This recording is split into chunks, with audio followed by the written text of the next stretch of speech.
Hello, magandang araw sa atin lahat mga kaninong. So gusto ko lang i-flex guys yung mga bagong dating na kambing natin. So eto guys, kaganda nila, pero ang mga ito guys ay upgraded lang. So galing ito sa aking kapatid na si Francis, at pinalitan ko ng lalaki na full blood, pero pangit naman po yung tindig niya dahil napabayaan po sila. So guys, eto ganito lang ginagawa natin. Bali 2 days po sila ngayon, galing po sila sa Ilagan City. So thank you Lord, dahil kahit paano mayroon pa rin tayong pinagkakabalahan ng mga alaga. At ito naman po si Humol natin. Ito yung binili ko ng kulang-kulang 100,000 piso guys. So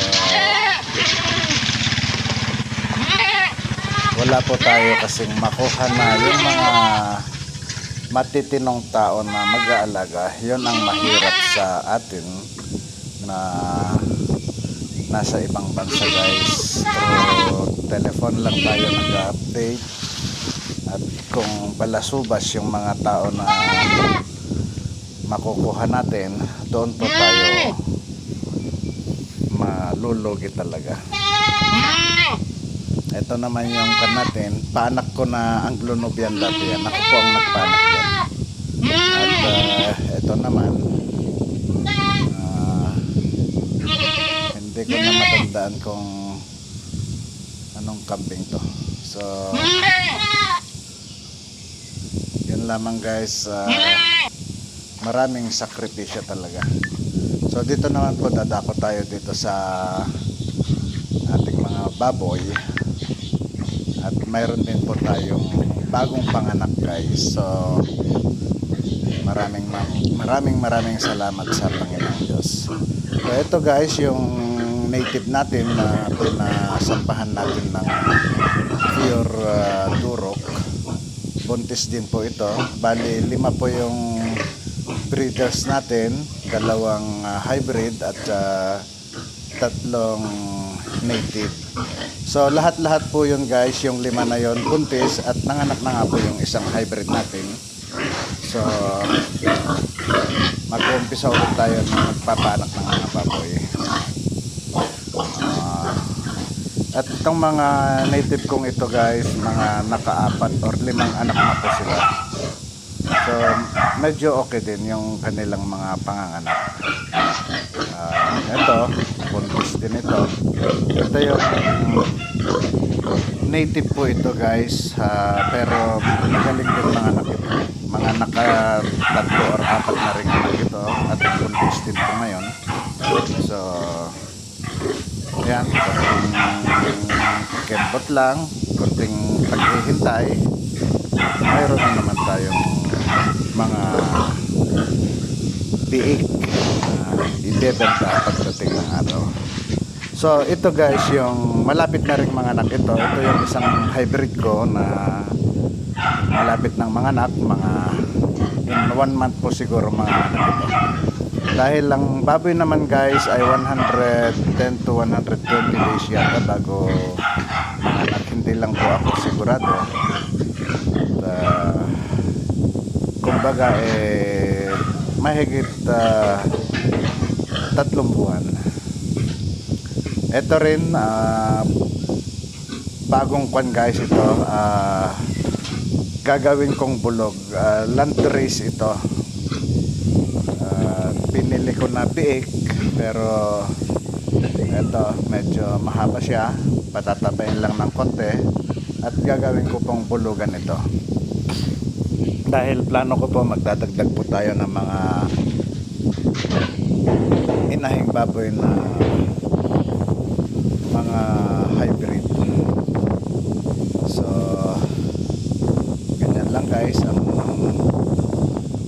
ginagawa para pandagdag man lang sa mga pang araw-araw na gastusin, lalo na may mga kolehiyo po tayo, may mga binabayaran, mga utang. So Diyos na lang po ang bahala na mag-supervise at magbigay ng blessing sa atin, guys. So ito guys yung natin, yung barako natin na pure tulo. Sobrang laki po. So mahihirapan po yung mga ibang traders natin dahil hindi naman po sila gagawin. Hindi po ako nagkakamali, nasa 200 kilos na po ito. At nabagay maganda naman po, marami na rin siyang nasampahan na baboy natin. Halos yan na lahat sumasampad dito sa so ito yung isang malapit na panganak. Ito pala guys, sorry, ito pala yung bagong panganak na kanak. Dali mga 1 week na po itong bake natin, 10 silang lumabas at yun lang guys, may dalawa po tayong mortality. So 8 na lang po itong mga natitira. Dawa ng Diyos, malulusog naman po sila, okay naman po sila. At ito ay mga pure corn na po ito, mga hybrid na. Ang corn lang, siste, halos lahat lalaki ang anak. So wala po tayong makukuha dito na gagawing inahin. Yung dalawang babae naman, yung isa yata yung namatay at saka yung isang natitirang babae naman po ay parang hindi magandang gagawing inahin. So alagaan na lang natin at patining ang magiging labas. Mga next week or hanggang katapusan, manganganak po yung isa nating baboy na naman. So magkakaroon po tayo ng medyo marami-raming big guys sa awa ng Diyos. So dito yung sa farm natin na iniwan ng mga siraulo nating mga kasama noon, pero yun ang naging choice nila sa kanilang mga buhay. At kahit paano mayroon tayong tao na kasama din ngayon na nagpapatuloy, tumitingin sa mga pananim at mga alaga natin. At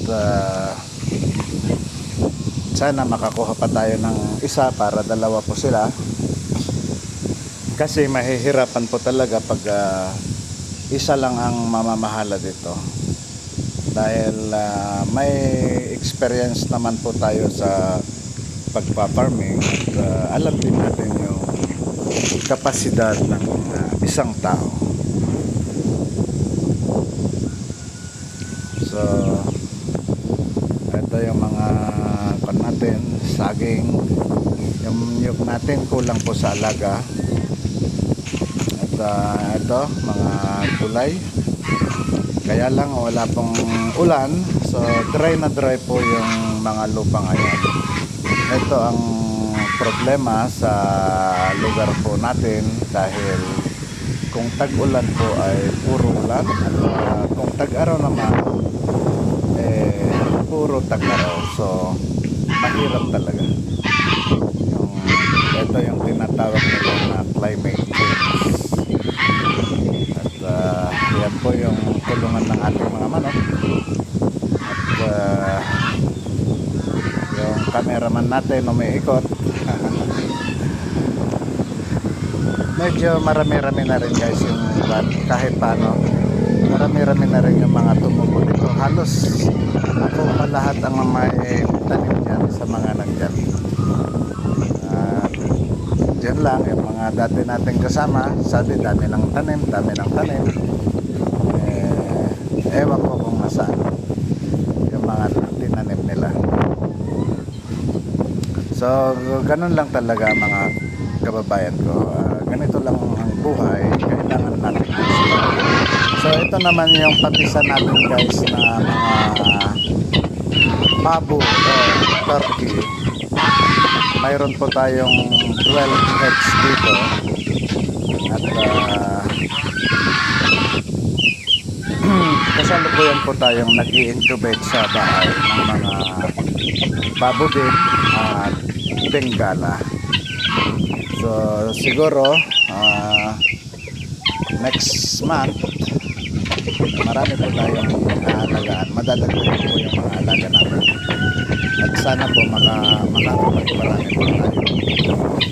Nang sa ganun ay madadagdagan pa po yung alaga. Ito po yung mga bengala guys. So, hindi pa ako nakakatikim ng karne nito, pero sabi nila mas masarap pa sa manok. So hindi ko lang alam.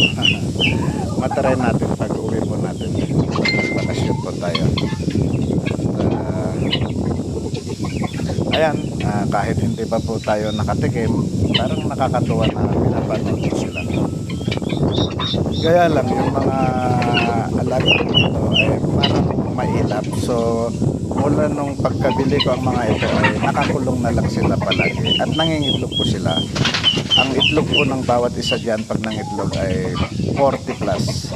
So ito po yung mga natin, Rhode Island Red na mga lalaki, nakakalat na lang. Kulang-kulang 200 pa po yung mga Rhode Island Red natin. Pero yung mga nandito sa farm ay yan lang yung mga breeders po natin. At yung mga nandun sa bahay, hindi ko alam kung anong gagawin ko doon.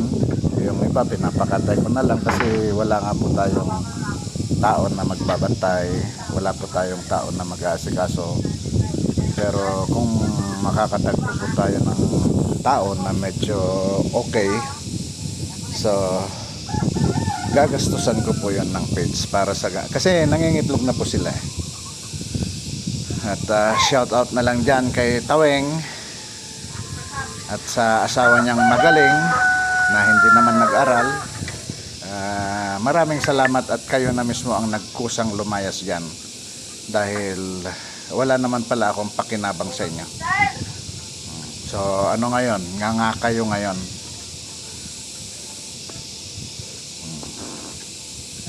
Alam ko naman na walang makakapagbigay sa inyo ng tulad ng pinapasahod ko sa inyo kahit magtuwad-tuwad kayo dyan. Walang makakapagbigay at hindi na kayo makakahanap ng katulad ko ng higit pa sa akin. Tatandaan nyo yan.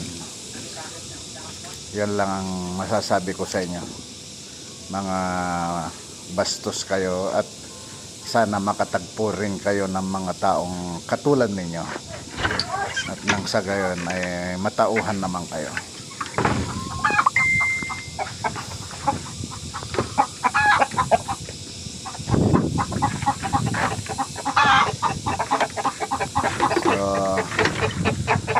Ito yung mga breeders natin guys. Hindi ko alam kung malilinis pa ba ng maayos yung pulungan nila. Napapakain pa ba sila ng maayos. At naibibigay pa ba yung kanilang mga vitamin. So tis lang muna. At least ginawa natin lahat ng ating makakaya. So ganun na lamang guys. Thank you so much sa inyong suporta at maraming salamat din sa ating Panginoong Diyos dahil ganun pa man nagbibigay pa rin siya ng napakalaking blessings po sa ating lahat, sa ating pamilya at syempre gagawin din natin lahat at maraming salamat.